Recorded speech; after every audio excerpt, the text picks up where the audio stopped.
Hey everybody, it's the podcast of Nerds Domain. I'm Matt, and I'm here tonight with Johnny. Hello.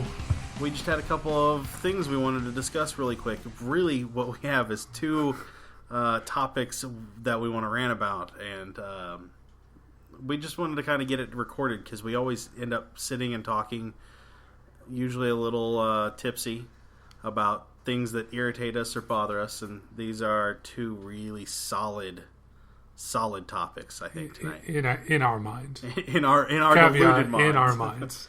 So, we hope you enjoy, though. yeah, well, and if you don't... Why are you listening? Obviously, we're having fun with it. So, Johnny, your birthday was this past week. It was. And we went out for your birthday to eat, and then we played some games. Indeed.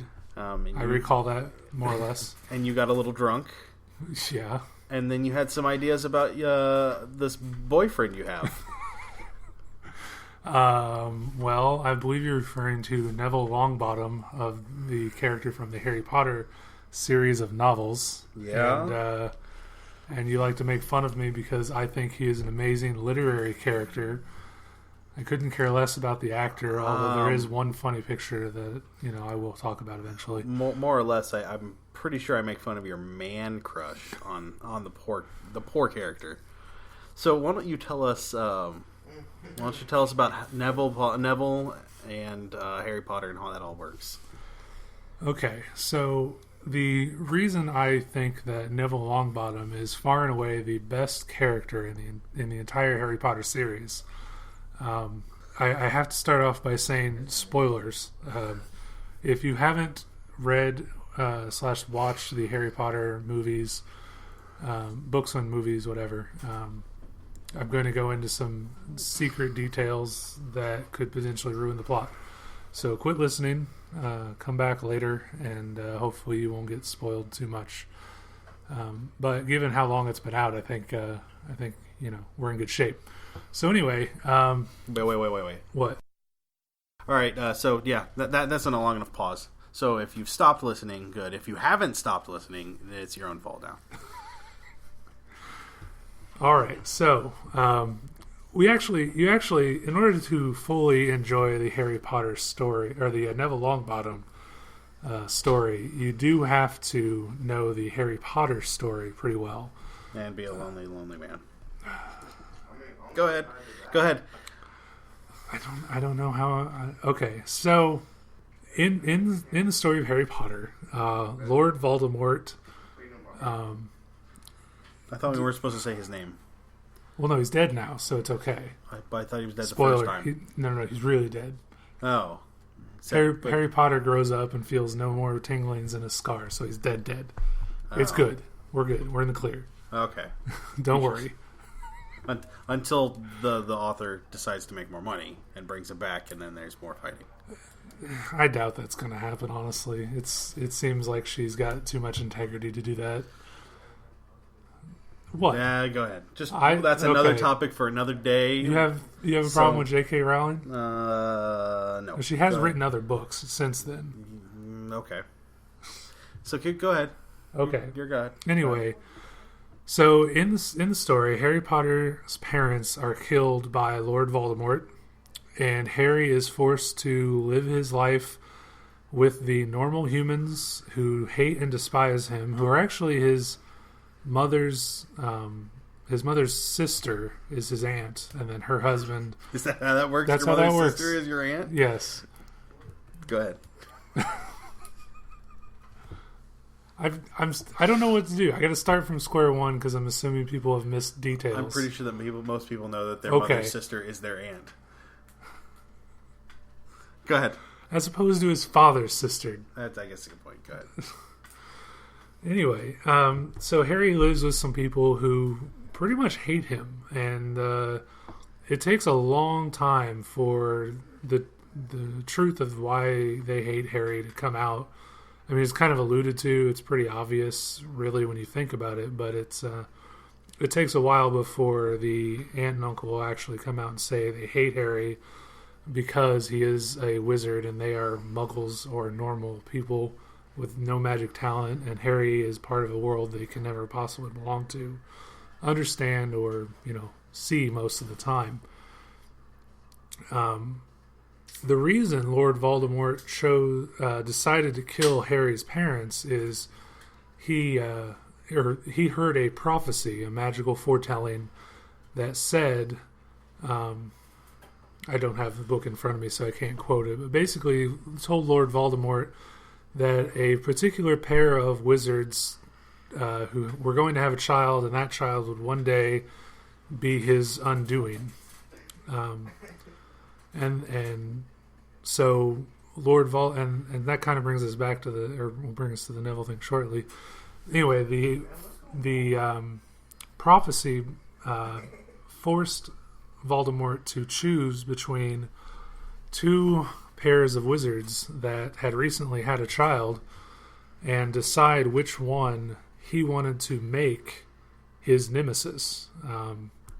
He ended up choosing the Potters because Harry's father and mother during school were the better students and were well regarded and popular, if you will, among the other wizards that were fighting Voldemort and his crew. The thing that you learn eventually, I believe at the end of the fourth book, Order of the Phoenix, fifth book is the Order of the Phoenix, Matt's saying? Yeah. The thing you learn at the end of that book is that Voldemort's choices were the Potters or the Longbottoms. And the Longbottoms were less popular. They were kind of the nerds or the geeks, whatever you want to say, of the wizarding world. So when Voldemort looked at his two choices, he thought the jocks were the ones that were going to be a threat to him. Weren't both the Longbottoms augurs? They were, but they were still considered they were still kind of the losers of the bunch. They're the two. Do you go after the two magic cops, or do you go after the two people that aren't magic cops? Again, it was all about perception of the parents. The Potters were viewed as the face of the Order of the Phoenix back in the day. They were Dumbledore's favorites. They were the jocks. They were the popular kids in school. The Longbottoms were, from what I can get, from what I gather in the book and this is open to your own interpretation, but the Longbottoms were looked down on. They were the nerds, they were the geeks, whereas the Potters were the creme de la creme.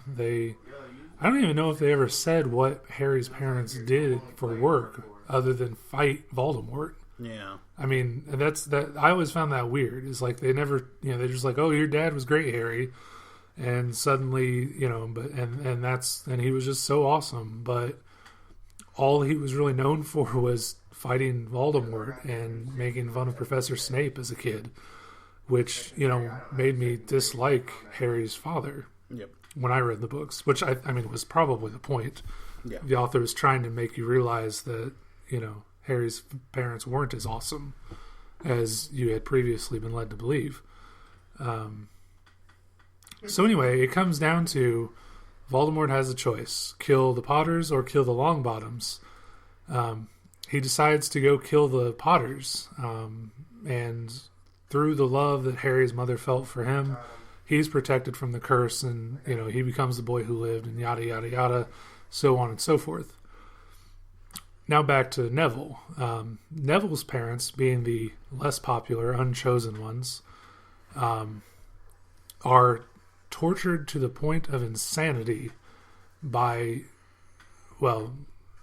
in the movie, she's portrayed by Helen Bonham Carter, and I couldn't have chosen a better person in Hollywood at the time of the filmmaking because she looked like the part was described.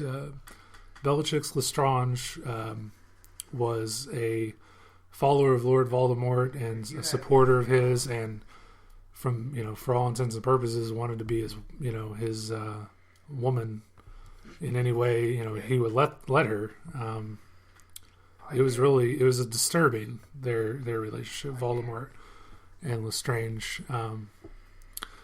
Anyway, Voldemort, not caring about the Longbottoms, feeling they were not a threat, let Bellatrix torture them into insanity, and they were left mindless. You get to see a scene. I forget now which book it is. I want to say where they go to the Quidditch World Cup, which I believe was after. I forget. It doesn't matter. It's when they go to the Quidditch World Cup. You do get to see a scene where Neville is visiting his parents for their yearly visit his grandmother takes him on, and his mother barely recognizes him while he's there, but then in a moment of clarity gives him a bubblegum wrapper as a present. And he's Neville's just utterly devastated because here's Harry, Ron, and Hermione, the popular kids in school, seeing his him in his weakest moment. His grandmother is actually a direct parallel. That's the thing about Harry and Neville. They are direct parallels of each other. But Harry was chosen by Voldemort to be his nemesis, whereas Neville. Harry was chosen by Voldemort to be his nemesis, whereas Neville was discarded and thrown in the trash. Their lives are incredible parallels throughout the book. Neville's grandmother, who takes care of him after his parents are put in the hospital, is a witch and knows all about the wizarding world and whatnot. But she treats Neville like garbage because he's not as good as his father was.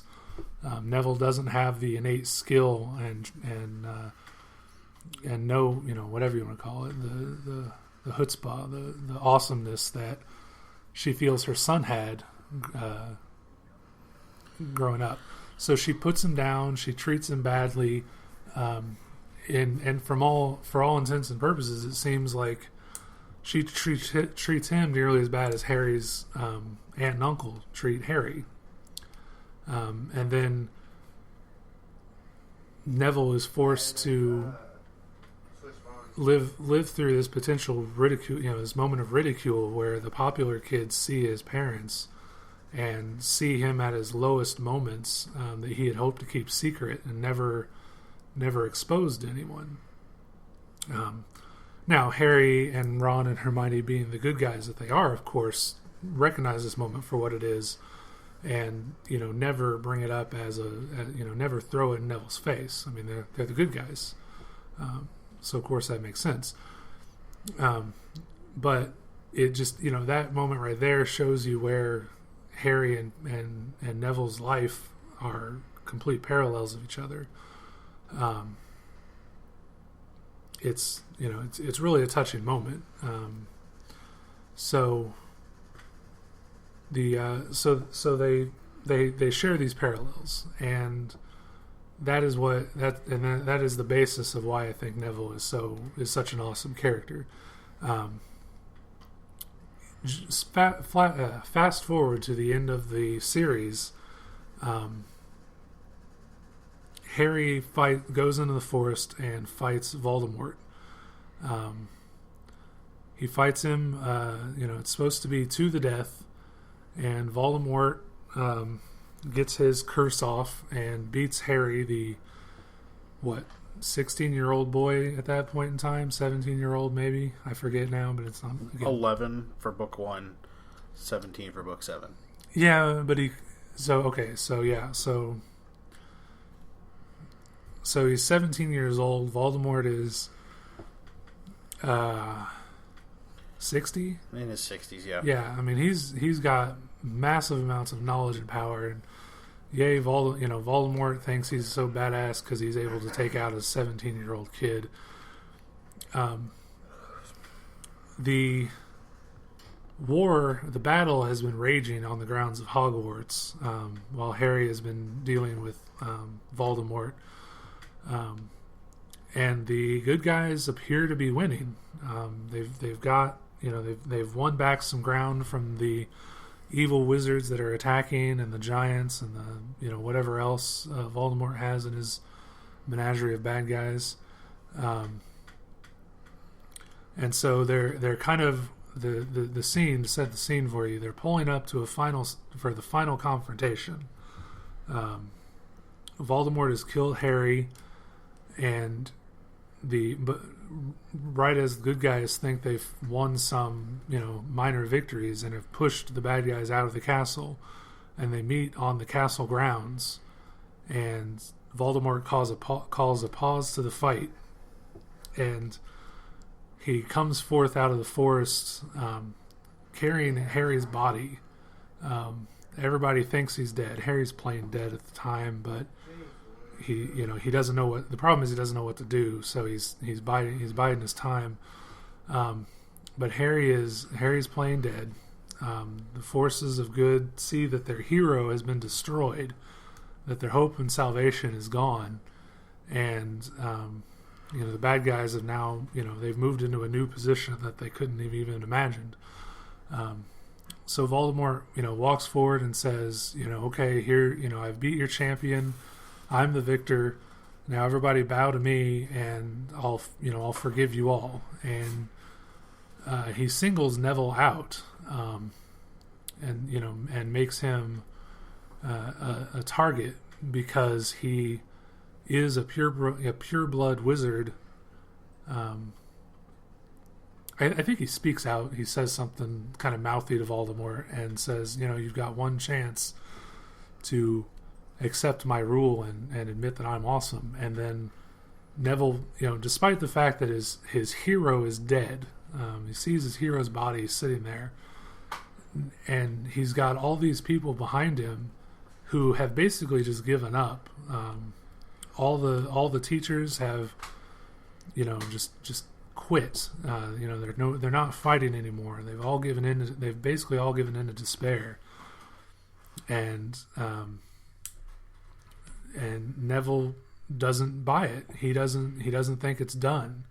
He mounts off to Voldemort despite it being over. Voldemort takes, kind of captures him because, again, 17-year-old kid versus reborn 60-year-old wizard or whatever.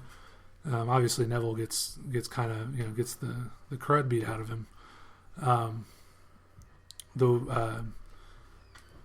Voldemort does something to the Sorting Hat. Somehow I forget how he gets that. I think he summons it out of the castle, and he puts it on Neville's head and lights him on fire.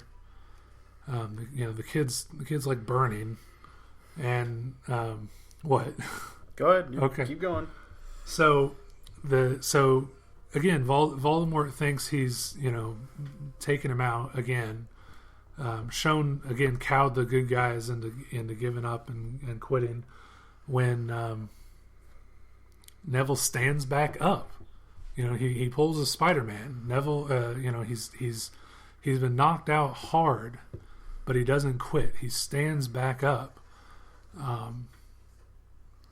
and he takes the Sorting Hat and does a trick that Harry was able to perform one time during the second book. What was that one called? Chamber of Secrets. And pulls the Sword of Gryffindor out of the Sorting Hat, sort of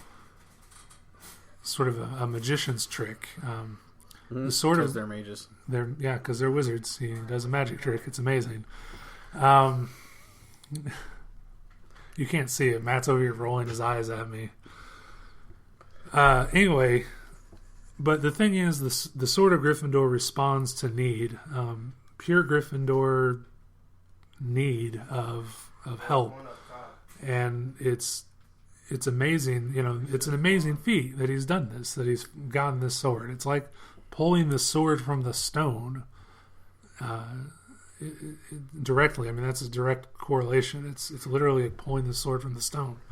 He has proven that he's a true Gryffindor. Voldemort has a giant snake. They make it look poisonous in the movie. I don't know if poisonous snakes really get that big. It's a magic snake. What are you going to do? He's sick. He has told the snake to basically eat Neville because it's big enough to do that. Everyone in the wizarding world is deathly afraid of this snake because it's blindingly fast and can spit poison and all this other stuff. Neville has pulled this ancient magic sword out of a hat, out of nowhere, and he kills the snake, which actually houses a part of Voldemort's soul, and because Neville was able to kill the snake, whose name is eluding me, Nagini. It doesn't matter. Yeah. He's able to kill the snake, which, as a Horcrux, the snake is basically immortal, but it takes an artifact of power like the Sword of Gryffindor to kill it. I don't think they ever come out and say it, but all the other Horcruxes that housed Voldemort's soul took legendary items of power to destroy, so the snake would have the same kind of protection, you would think. So here he is. I mean, and to finish out the story in the book, when Neville kills the snake, that's when Harry comes back to quits faking dead and conquers and destroys the villain finally. But it's so that's good. I mean, I like the character of Harry Potter. I'm not putting that down at all, but Neville is the truest kind of hero, in my opinion. He's been crapped on his entire life, given every reason to just give up and quit, and Voldemort calls him out there during the final battle. Says, "Hey, I see you there. I know what you've dealt with your entire life. Here's a chance to come sit on the, to switch sides, come to the winning side, and you'll be treated as an equal because you're a pureblood wizard." Now, it's the bad guy's offer, so of course, it's hard to say if he'd actually be treated that way, because Pettigrew, the Wormtail, he was a pureblood wizard and he got crapped on by Voldemort. But had Neville switched sides at that point, who knows? He could have been the next Snape. But Neville, Snape's a bad example. He could have been. He's a lieutenant. Okay, fine. The next, he's a betraying lieutenant who betrays. But that's the job of the lieutenant. That's what a lieutenant. No. So Lucius Malfoy, you almost said it. No, I was thinking Lestrange, but sure. Well, okay, fine. Yeah, Lestrange had a brother. He was pretty high up in the ranks. So yeah, sure. He could be another second, third, fourth in command. Who knows? Somewhere in the high up in the ranks is the offer Voldemort makes, and Neville has every reason to take the job. He's been crapped on. He's got every reason to take the job, except, and I don't even think at this point he knew about the prophecy that he was chosen, because Harry swore never to tell him. I don't remember if it came out or not. I don't know. I don't remember. See, that I'm kind of doubting myself on that one. I don't know. So forgive me if I spoke incorrectly there. I know he doesn't know about it for a long time, because he doesn't hear about it at the Ministry of Secrets when it comes out to Harry. And I know Dumbledore tells Harry not to tell Neville at first, but he may eventually learn. But I think it's book 7 that he learns, and I think he learns before that fight. I don't think he does. And that's what gives him the courage to jump up and say something, is because he realizes that he has to, because he's the other person that can do it. Sure. But and I could either be wrong, way, but yeah. Either way, it proves that Neville is as big of a hero as Harry Potter. I mean, he wasn't given every advantage, or he wasn't given the one advantage that Harry had, the scar. He wasn't chosen by Voldemort. But Harry nearly dies 4 times over a 7-book series because he had the scar. Yeah. So that's not an advantage. Okay. I'm just saying, but Voldemort can't really touch Harry because of his mother's protection and the fact that Voldemort put a part of his own soul in Harry. He had 2 levels of protection there. The one went away when he turned 17. So in theory, nothing Voldemort did could touch Harry. Magic is very magic-y in the Harry Potter series. They never explain. Yeah, there's no scientific theory. Right. There's an amount of scientific theory that they talk about, but Rowling never puts down. Which is not a bad... No, it's no, actually, not at all. It's It's probably fine. one of her better qualities in her writing in that series. Is because she leaves the magic mysterious enough that you don't know what's going to happen, but doesn't make it so mysterious that it's ridiculous. Yeah. I mean, to an extent, it really bothered me that Hermione is able to pick up a spell, seeing it performed one time, or given the theory that the spell could happen, but Ron and Harry can't get the nuance of a word right, and that's why they keep screwing up. Like, it seems like it should have been a little more scientific, but... Like, but Hermione's always got her nose in books. It is more scientific. They are. I guess it bothered me that it wasn't spelled out. Like, this is why Harry is. Well, just like you study musical theory helps you understand music.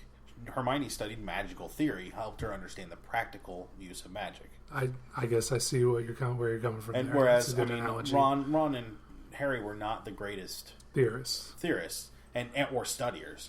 That's true. And while they both had innate power within them, I mean, Harry obviously.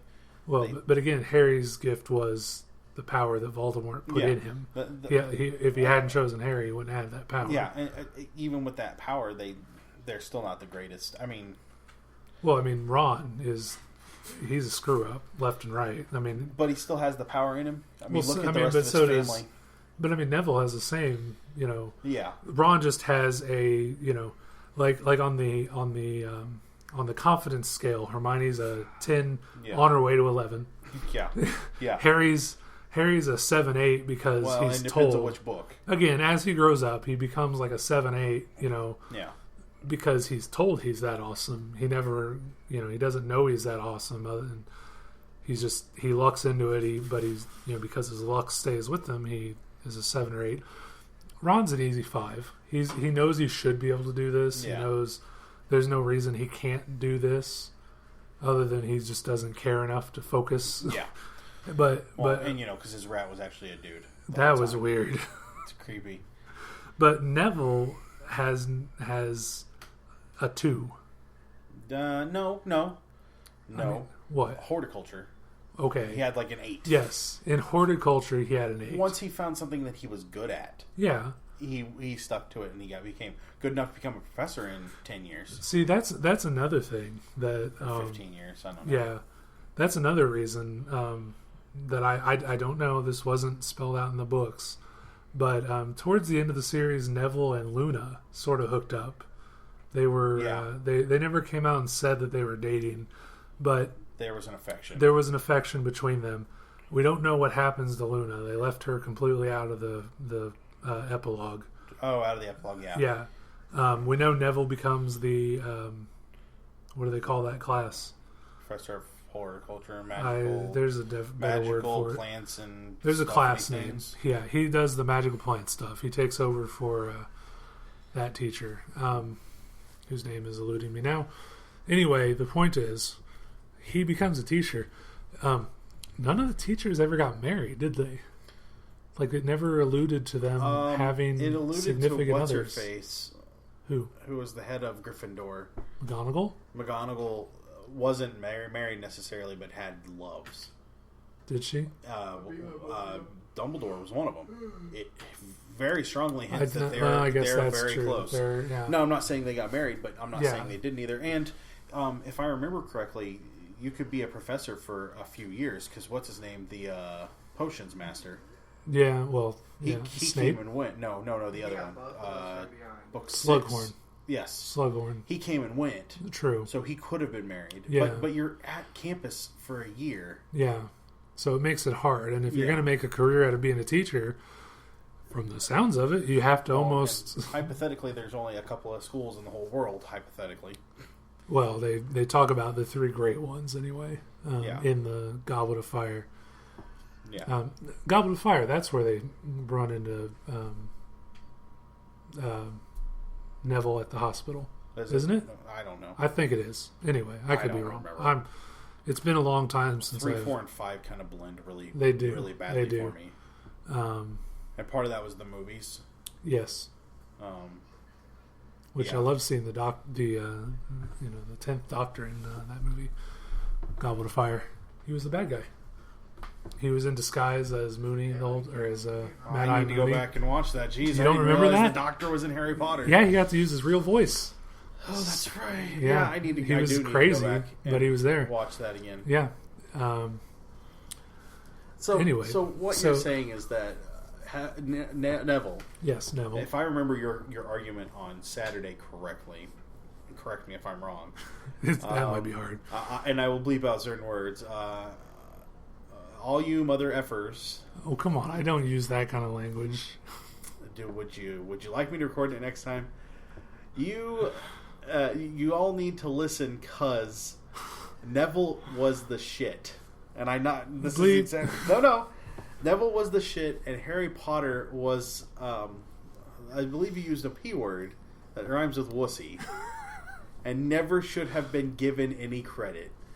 No, I never. I deny. I categorically deny that. Neville was the true hero of that story. No, yes, Neville. If you're looking for a hero in the book, Neville deserves a shit ton more credit than Harry went and found some Horcruxes. What did Neville ever do? What? Harry rode a dragon. He led Harry only rode a dragon because somebody put his name in the Goblet of Fire. No. Yeah. When did he ride? Oh, he rode the dragon out of Gringotts. I forgot about that. And technically, the dragon pictured in the Goblet of Fire movie was a wyvern, not a dragon. Anyway. Well, in this world, but that's the magical world of Harry Potter. Yeah. So anyway, yes, Neville is an amazing hero and deserves a lot more credit than he's given. Because while Harry was out hunting Horcruxes and camping with his best friends, I know it was a little harder than that, but he was basically on a camping trip. Neville was leading a revolt. His only outside support was a guy who inappropriately appreciated goats. That was his support network. A guy who ran a bar, who loved goats. Brother of Dumbledore is not a guy. He's not just a guy. He came across as kind of a guy who had a back door into Hogwarts that they're lucky no one ever figured out, because that was a huge security problem. breach. Yeah. Well, I guess they kind of allude to the fact that it didn't exist until they needed it. The room of requirement gave it to them, but whatever. But Hogwarts has like 30,000 ways in and out. It does. It's not nearly as secure. They had a whole room that they couldn't find. Unless they needed it. Oh, no, Chamber of Secrets.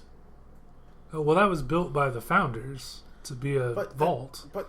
They couldn't find it. There was no way in. There was no way out of that room. It was inside the castle, and you couldn't get out of it. They had to climb back up the sewer pipe. They pulled an Andy Dufresne in and out. Granted, It was Moaning Myrtle's toilet, so not many people used it, so it was probably pretty clean. But ugh. Okay. Yes, that's right. In the book, it was through the toilet that the basilisk came out of the ground, not through the sink, like they describe. Like they show in the movie. They do find a secret passage in the sink, but the snake was climbing up the toilet, so obviously those pipes are connected. They are. Well, yeah, the drains. Yeah. But I'm saying, I know. The stuff that goes in the toilet was what they were crawling through. Yeah. Okay. All right. So Neville is awesome and amazing. He is, and everyone should recognize. Recognize. All right. Okay. How awesome so it is. We'll table that one for a while. We'll move on to our other topic. So I was at work.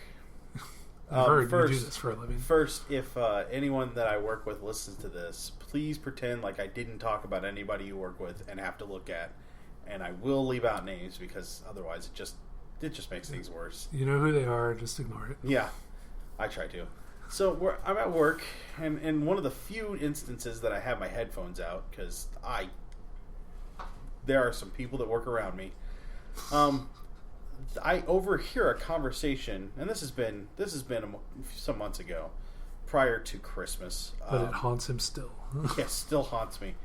I hear a conversation about a book series called 50 Shades of Grey, and if you're not familiar with it, just look it up and read the wiki. Use the Wikipedia article. Wikipedia is the safe way to go. Don't use Google. Go anywhere. No, don't use Google. Don't Google it. We like Google, but 50 Shades of Grey Google will not get you what you want. They're discussing that 50 Shades of Grey, which spent some time on the bestsellers list, is going to be made into a movie. And the statement was made, you know who would make a good, whatever the leading name of the character was? Kristen Stewart. Now, to understand this fully, you have to understand what 50 Shades of Grey is. And if you haven't paused our podcast and gone to the Wikipedia page, we will tell you. Yeah, I was going to tell you anyway. Sorry. So 50 Shades of Grey was a fan fiction story. And by fan fiction, what I mean is an erotic fan fiction story. Sometimes referred to as slash fiction. Written about the characters in the Twilight series. If you're not familiar with Twilight is a series of books about vampires and werewolves, and I guess they aren't technically werewolves. Changelings. Vampires. Spoiler. And these wolf things, and this girl who makes no sense for being very important, but is very important. Whatever.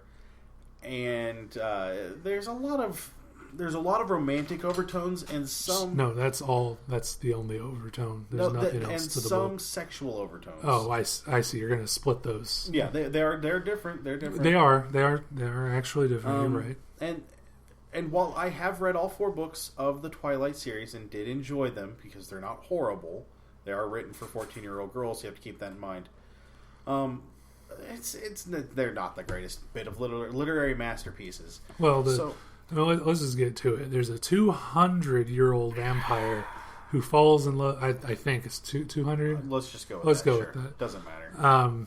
Falls in love with a 16-year-old girl. There's a 200-year-old vampire who was embraced or turned into a vampire at age 17.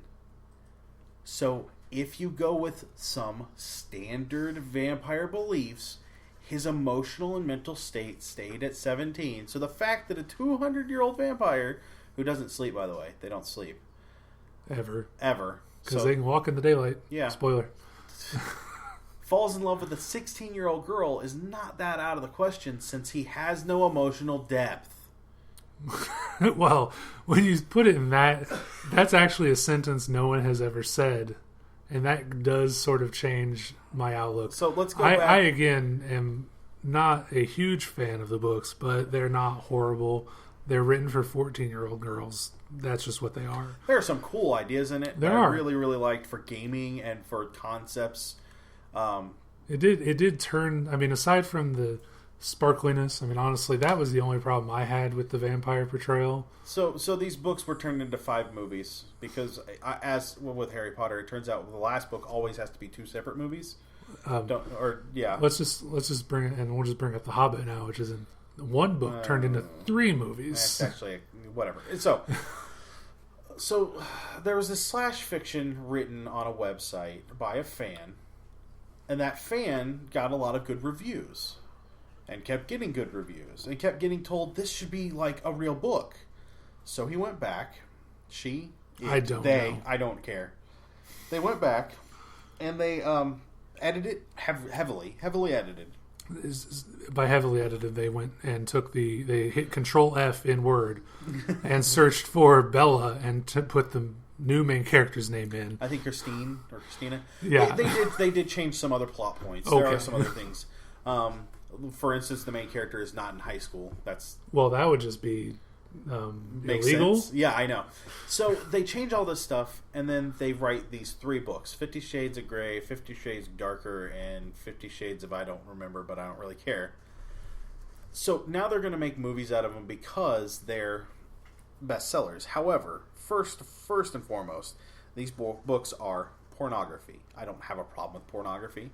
It's not I don't judge anybody for that kind of stuff. However, if it walks like a duck and quacks like a duck, it is a duck. It is not a dog.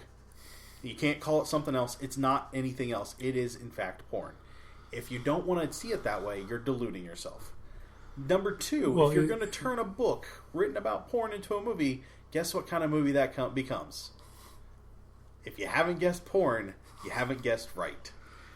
There's no other option. So taking a story that's very hyper-sexualized and turning into anything other than NC-17 at bare minimum story is very unlikely.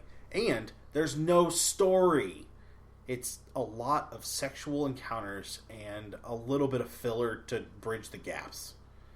So, have you listened to any of it or read any of it? Or you just heard enough description? So, I overhear this conversation. Kristen Stewart would be this great person to play this character. And I went, really? Like, did you say this out loud? Yes. I said, really? Yeah, why not? Do you not realize the irony there? What irony? Well, 50 Shades of Grey was based on some fan fiction about Twilight. Nuh-uh. Yeah. In fact, the author has come out and said, "No, hey, this is how it started." Because otherwise they would have been called out really hard. So after a 20-minute argument where it was nuh-uh, nuh-uh, nuh-uh, it's on the internet. Nuh-uh, nuh-uh. It is nuh-uh. It is nuh-uh. It came down to, well, tell me about the story. Like, I don't understand how you don't think this is the same. Well, for one, she's not in high school. That changes nothing. And I'm like, well, is it depth in story? Well, not really. So when you know it's not story, and you know what you're reading is porn, and you don't want to admit it, but then you want to see a movie on it, I really think at that point you're pushing it. And I think I've lost my co-host here. No, he's looking at the Wikipedia. I am looking at the Wikipedia. I'm just because I've never read anything about it. I just heard the jokes on the internet, honestly. Yeah. And I'm waiting. I'm flipping through here trying to see where it mentions that the male main character is actually a vampire. Yeah. They may just assume that you know that.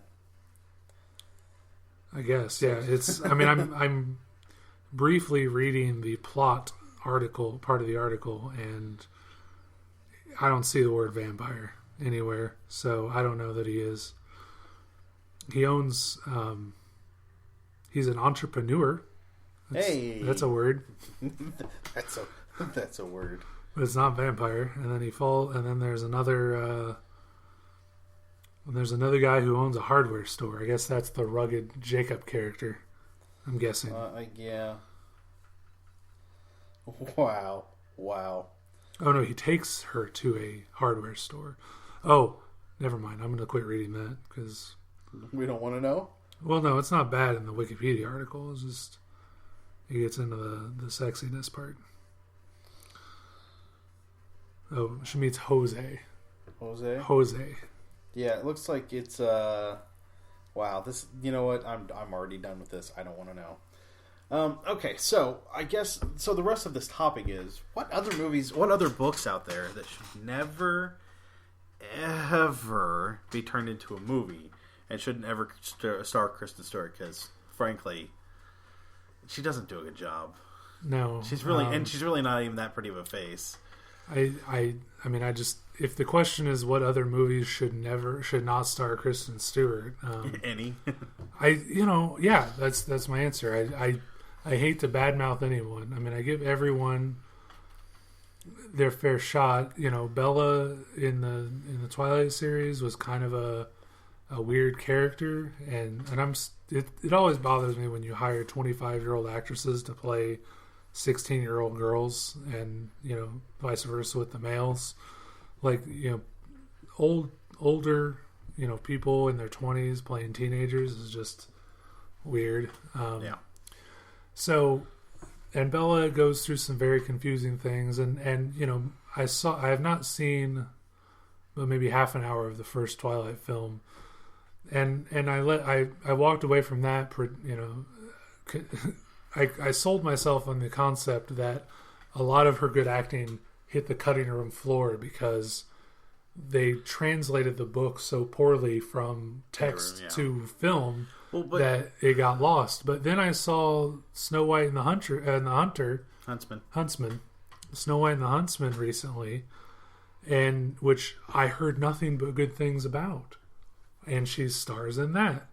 Granted, she's not starring in the sequel because she can't keep it in her pants, apparently. But, but the movie was pretty good. No, you didn't like the movie? Did not. Really? Did not care at all. No. Okay. Here's what I like. I paid attention to the movie. Okay, so there's Thor, and he's the huntsman. I forget his name. What is his name? The Huntsman.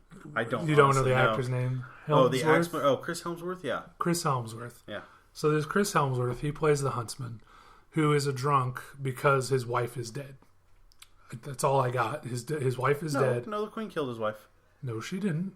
We should go back and watch that then.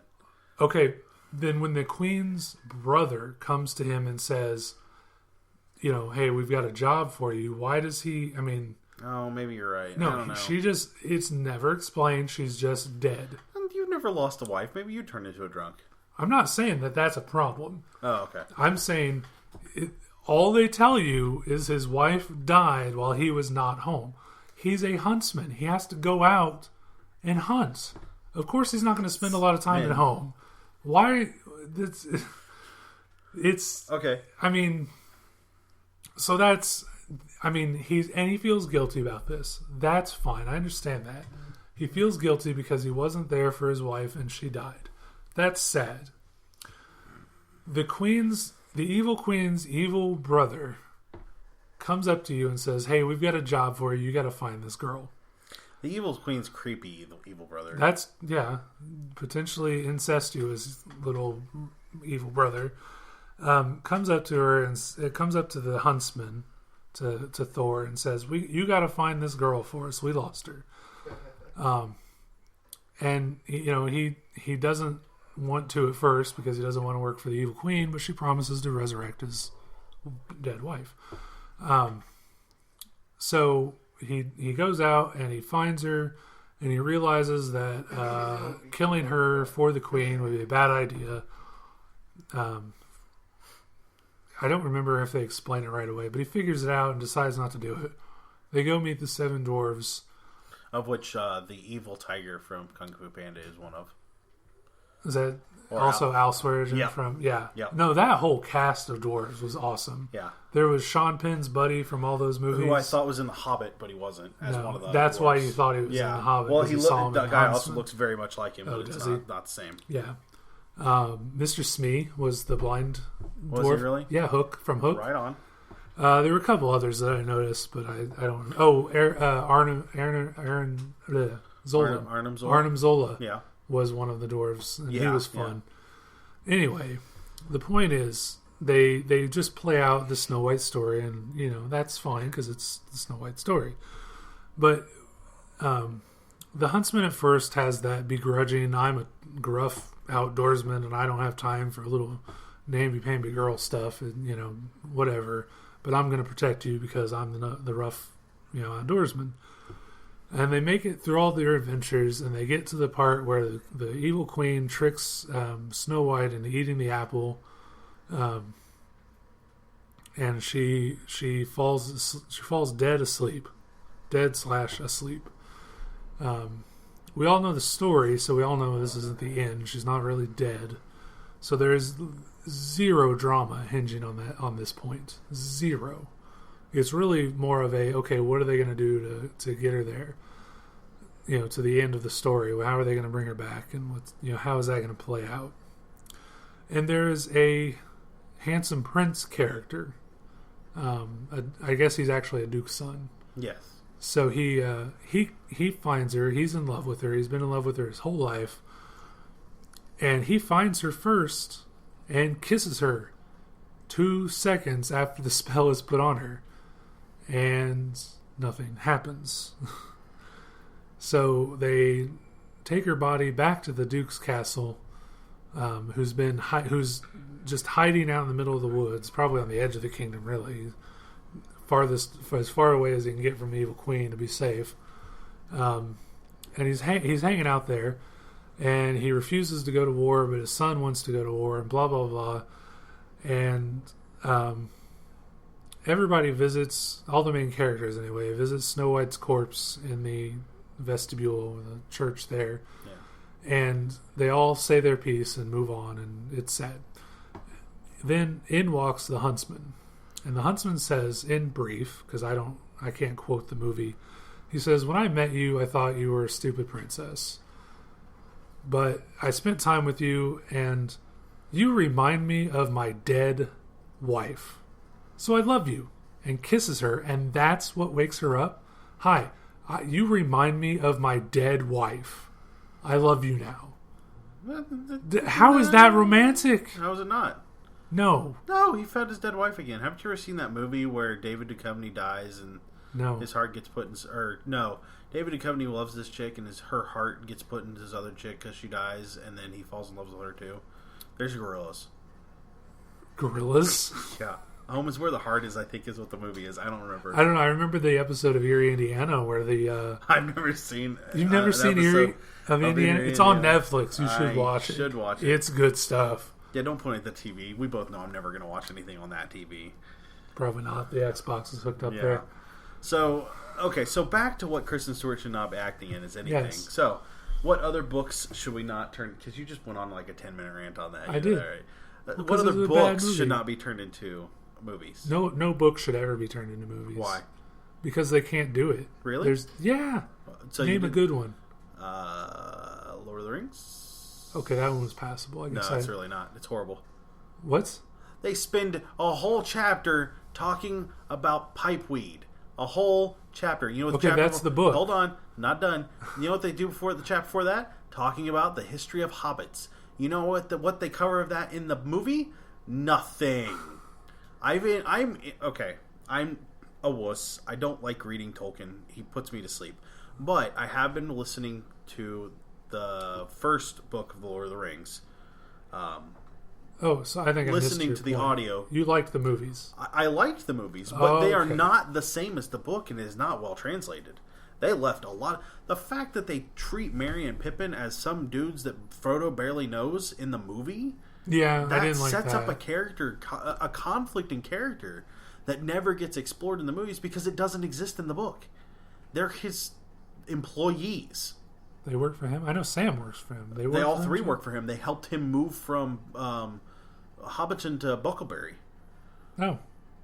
I don't remember that at all. That's like first 3 chapters. Well, obviously, because So books that get taught, given continuity, comic books can be turned into movies. Because you go, this takes place in another universe. Done. Well, okay, yes. I mean, the individual concepts of a comic book character can be turned into a movie. That's not the same. That's a different topic altogether. You're talking about no. You're wrong. Kick-Ass was pretty alright. But I like the movie. I never actually read the comics, so I can't. I can't close. talk to its translation. Scott Pilgrim was close enough, and I hear that even the translation is pretty alright. I did not. I quit. I did not get to finish reading that series, but I enjoyed the books much more. I did not hate the translations. I didn't hate them. They could have been better, but they weren't horrible. I'm trying to think of anything else that I've seen that a book got turned into a movie. That was okay. Actually, now that you mention it, there is a movie that I felt was rather fun based on a book, and the title of it's actually totally eluding me at the moment. You know, it was a really good book, and then turned into a movie and became something else that was also very good. What's that? 13th Warrior. That book and that movie are 800 miles apart, 1,000 miles apart. They are, but they're both good in their own individual right, and they both carry some themes between the two that are, I think, really good. So, if you're not familiar, Michael Crichton, who wrote Jurassic Park and Congo and like 1,000 other books, also wrote The 13th Warrior, but when he wrote the book, it's written more like a documentary style watching of a character as he goes through all this stuff dealing with the Norse. And then they took that and they made it into a movie, which is an action-adventure flick starring Antonio Banderas and a bunch of Norse-looking guys that are big and beefy. And the translation is the very basic concepts, and beyond that, not much is there. But I think they're both fine in their own right. I didn't have a problem with either one. Have you read? I'm sorry, you read the book? I have read the book. Oh, okay. I owned the book for a long time. I might still own it somewhere. Oh, well, cool. I never could get myself to read the book because everybody kept telling me it was a dry, historic. It is dry and historic. Doesn't make it bad. Well, that's. Any Stephen King book turned into a movie? Bad idea. There's actually a book he wrote that could. I'm just saying could. It was a medieval fantasy. Oh, okay. I'd have to get on the internet and look it up. I hear that the tower. What's the name of the tower? The Tower books. The Black Tower? No. With the gunslinger. Yeah. Why is that eluding me as well? We're gonna look that one up. I enjoyed those books. They've been translated into comics. There were rumors of a movie, right? Yeah, well, I think they're working on it now. I question that one. There's too much. There's too much going on. Dark Tower. Dark Tower. That's the word. No, yeah. There's too much going on in those books. They could turn it into like a what do you call that? Miniseries. The Shining. Never mind. The Shining was a good translation. Was it? Yeah. Never. You know, it was horrible. Oh, you have his bibliography there. You know, it was a horrible translation. What? Shawshank Redemption. Loved the movie. Yeah. Beautiful movie. You know Brooks in it, the old librarian. Yeah. You know, he gets like a paragraph in the book. That's it. It's really? a short story. Oh well, yeah, I knew that. It's a 3-hour movie. Well, they had to flesh it out. Yeah. But Salem's Lot's horrible. Pet Cemetery also horrible. No, what is this? This is his bibliography. Okay. Hold on. There was something else I saw. Firestarter I hear was okay. The Dead Zone became a TV show that wasn't bad. Yeah. It was also a movie, but The Stand. This is not all of his books. There are things missing. These are his famous books. Oh, whoa, slow down. That's Stephen King's book list. I didn't see this. Oh yeah, part. you got to keep going down. Well, there was something else. What did I just see? I don't know. He wrote a fantasy book. Oh, the Green Mile. Green Mile got translated really well. Yeah, that was a very good movie. I'm not finding it here, but mainly because I can't remember anything about the title. I can't find it by the name that I don't remember. Yeah. I read it. Oh, Secret Window. No, is it Secret Windows? Is that the one that got turned into the Johnny Depp movie? I don't know. I never saw the Johnny Depp I enjoyed the Johnny Depp movie. It was good. Yeah. Well, you like Magic Mike. We can't really trust you. Anyway, the book that I'm looking for that I'm not seeing is medieval fantasy where two brothers vie for control of a kingdom, and there's dragons. It involves eating dragon hearts. It's kind of badass. So, and that's the thing. I think that unfortunately things are taken out of their what do you call that? Their genre, their medium, and yes. Tried to translate into a second medium.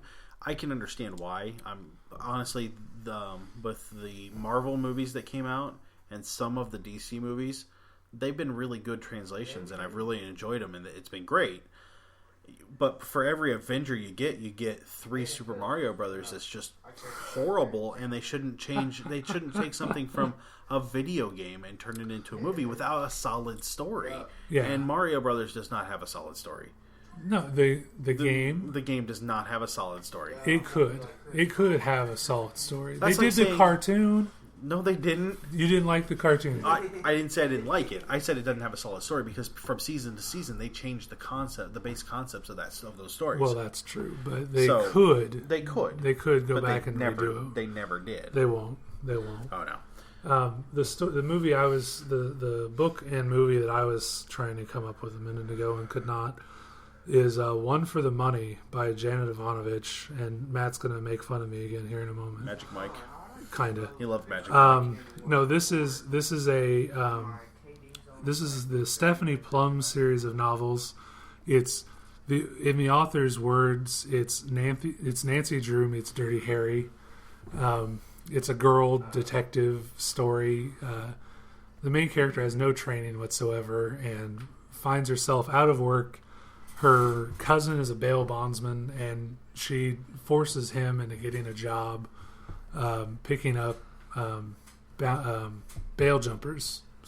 She's skip tracing, as the vernacular goes on TV. She's skip tracing. The reason she gets into it is because, well, it's quick money. She goes out and she grabs a guy and goes to the cops, and they cut her a check. So she's got her money same day. One of her first bail jumpers lives down the hall from her, so she knows where he is. But what gets her into it is an ex-boyfriend turned cop who had wronged her personally. Let's just say, because again, it's not, they had fun as teenagers, and then he turned into a jerk. He gets charged with murder and then jumps bail because he wants to prove his innocence, and he can't do that from behind bars. So she goes on a hunt to chase him down and earn the $10,000 that his bail will get her if she captures him. One for the Money. It's a movie on Netflix right now. I was supposed to look up who played the main character. Someone hot. IMDb is not working for me. Wow, someone hot.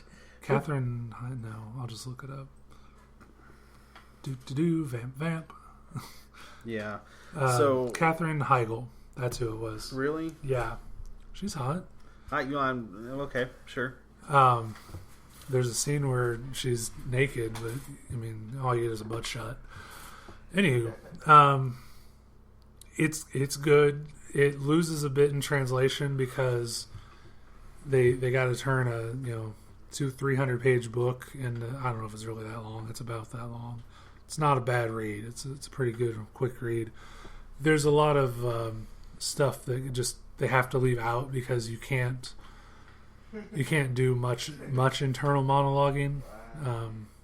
While people are shooting at you in a movie, it's just there are things about it that just wouldn't have worked, but it was good. So I recommend it. It's a good translation. I wish they would do more, but I don't think the movie did well enough to warrant sequels being made. There are 108, 105 books to work with. So yeah. So One for the Money. Yeah. I suggest checking out the Fifth Warrior book and movie. They're not the same, but I think not at all. I think they're both worth it. And I don't know. I love Shawshank Redemption. I've seen chunks of it over and over again, and it's something that... Seen chunks of it? TBS used to show it all the time, so I'd be flipping through the channels, and it'd be like the middle of Shawshank Redemption, and I'd just stop to watch part of it, and then the commercial would come on, and I'd keep going. But it's really worth it. It's kind of quotable in a lot of ways. Yeah. But that's Morgan Freeman. Morgan Freeman and Tim Robbins are just really, really good in that. And, it's a really good story. So I would suggest those. Things I would stay away from. Most anything written by Stephen King that gets turned into a movie. Most anything written by Michael Crichton that gets turned into a movie, because they don't match. And a lot of them lose what the purpose of the story is. Yeah. Da Vinci Code, David Brown. That was horrid. I don't remember because that's the only movie I've ever fallen asleep in the movie theater. Really? You know what? I believe that if I pay $10 for a movie, I will watch the entire movie. Yeah. I fell asleep in that movie, and I did not enjoy it. The book was fine. I never read Angels and Demons or anything else past that. I didn't either because I was given Da Vinci Code for free. So yeah, but that first book was good. It's just the rest that came after or the movie that came after was not very good. No, so. it was crap. So it was utter crap. All right, well, we've gone just a little over an hour, and I'm yawning. So we'll go ahead and wrap this up, but hopefully we'll have something else out new for you soon. Thank you for listening. If you have any questions, you can always catch us at nerdsdomain@gmail.com and write anything you want there. And as always, you can go to our website at www.nerdsdom.com, nerdsdom.com, where we review movies, podcasts, books, apps, games, and then occasionally just something else. Sometime soon, I'm going to put up some cooking tips for the food that I cooked a couple weeks ago and took a lot of pictures of. So you're more than welcome to go there. We always look forward to comments and thoughts on the things that we review. So if you have anything to input, we'd be happy to hear from you. So I'm Matt, and this is John. Hi. Bye. Saying later. Yeah. Hi. Saying later. Good night.